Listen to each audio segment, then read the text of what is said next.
কোরআনের ৩ নম্বর অধ্যায় ৬৪ আয়াত। আপনার মতে এটাই হলো মাস্টার কি বা মূল চাবিকাঠি অমুসলিমদের কাছে দাওয়া দেওয়ার ক্ষেত্রে? এই আয়াতটা কিভাবে ব্যবহার করব যখন আমরা দাওয়া দেব কোনো নাস্তিককে? পবিত্র কোরআনের সূরা আল ইমরান বলছে, এসো সেই কথায় যা আমাদের ও তোমাদের মধ্যে এক। প্রথম সাদৃশ্যটা কি? আমরা আল্লাহ ব্যতীত কারো উপাসনা করি না। এই মাস্টার কি নাস্তিকের বেলায় কিভাবে ব্যবহার করব? এটা মাস্টার কি হলে তো অমুসলিমদের সবার ক্ষেত্রে এটা কাজ করবে। সেই অমুসলিম কোনো ধর্ম আর ঈশ্বরে বিশ্বাস করতে পারে, নাও করতে পারে। এখন একজন নাস্তিককে কিভাবে আমি দাওয়া দেব? আমি প্রথমে যেটা করব, কোনো নাস্তিককে দেখলে তাকে অভিনন্দন জানাবো। ভাবতে পারেন, নাস্তিককে অভিনন্দন জানাবো কেন?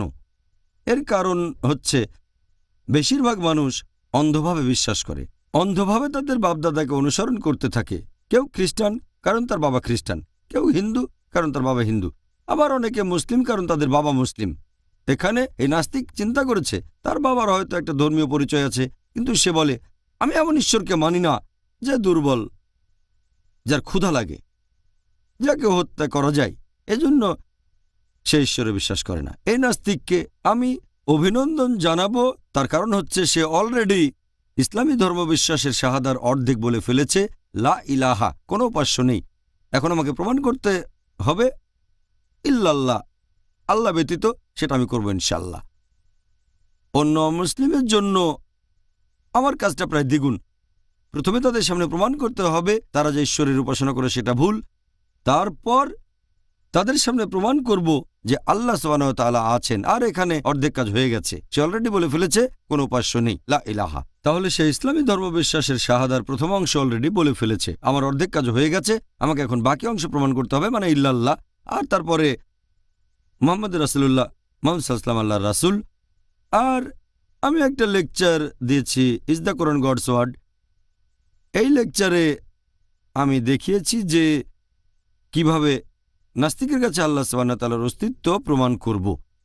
এখানে সময় কম, বিস্তারিত বলছি না, তবে বিজ্ঞান দিয়ে প্রমাণ করতে পারেন। আমি কয়েকটা পয়েন্টের কথা বলছি। একজন নাস্তিককে প্রশ্ন করেন, তাকে কোনো একটা যন্ত্র দেখালেন যেটা পৃথিবীর কোনো মানুষ আগে দেখেনি। তাকে প্রশ্ন করেন যে আপনাকে আগে কোন মানুষটা এ ব্যাপারে সঠিকভাবে বলতে পারবে যে যন্ত্রটা কিভাবে কাজ করে? সে একটু চিন্তা করে আপনাকে বলবে এটার স্রষ্টা। কিছু নাস্তিক বলবে উৎপাদনকারী, কেউ হয়তো বলবে আবিষ্কারক, আবার কেউ বলবে কারিগর। যে যাই বলুক, এরকমই কিছু একটা। এই উত্তরটা আপনি মাথায় রাখেন। তারপর সে নাস্তিককে আপনি প্রশ্ন করেন, আর নাস্তিকরা বিশ্বাস করে বিজ্ঞান, আল্লাহ তাআলার অস্তিত্বকে বিশ্বাস করে না। এবার তাকে প্রশ্ন করেন আমাদের এই বিশ্বজগৎ সৃষ্টি হলো কিভাবে? সে তখন উত্তর দেবে যে 15-20 বছর আগে বা 10-15 বছর আগে বেশ কয়েকজন বিজ্ঞানী মিলে ব্যাখ্যা দিয়েছেন কিভাবে বিশ্বজগৎ সৃষ্টি হয়েছে। তারা এটাকে বলে বিগ ব্যাং। প্রথমে ছিল একটা ছোট্ট বিন্দু, তারপর একটা বিস্ফোরণ হলো, এতে করে সৃষ্টি হলো গ্যালাক্সি, সৃষ্টি হলো নক্ষত্র, সূর্য, আর আমাদের বসবাসের পৃথিবী।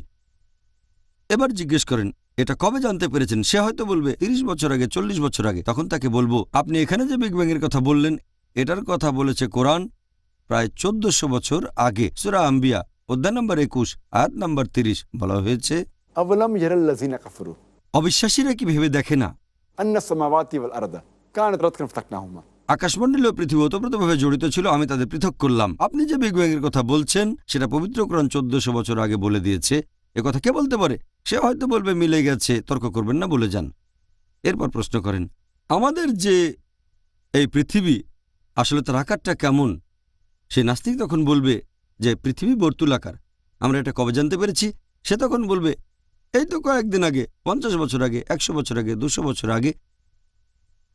যে ব্যক্তি প্রথম আবিষ্কার করেছিলেন যে পৃথিবী বর্তুলাকার 1579 সালে, তিনি জাহাজে করে পৃথিবী ঘুরে এসেছিলেন। আর কোরআন বলছে 1400 বছর আগে। সূরা নাজিয়াত অধ্যায় নম্বর 79 আয়াত নম্বর 30। এবং তারপর আমি পৃথিবীকে করলাম ডিম্বাকৃতি।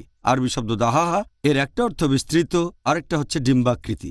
আমরা এখন জানি যে পৃথিবী ফুটবলের মতো গোলাকার নয়, এটা হচ্ছে আসলে বর্তুলাকার, পূর্ব পশ্চিমে কিছুটা চাপা।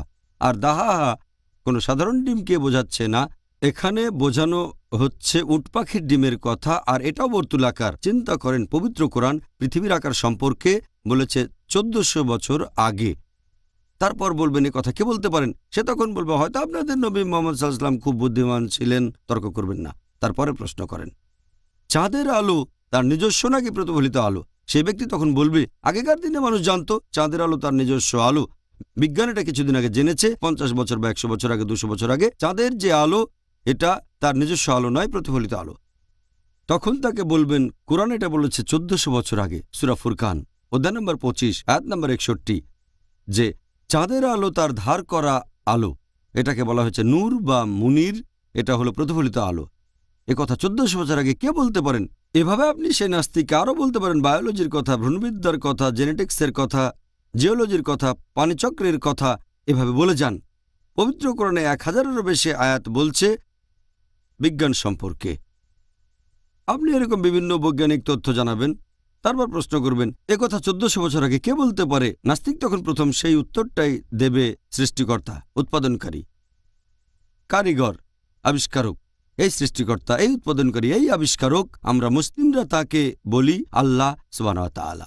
সাহায্য নেব বিজ্ঞানের আর পবিত্র কোরআনের, আর নাস্তিকের সামনে প্রমাণ করব যে আল্লাহ সুবহানাহু ওয়া তাআলা আছেন। খুব সুন্দরভাবে বলেছে।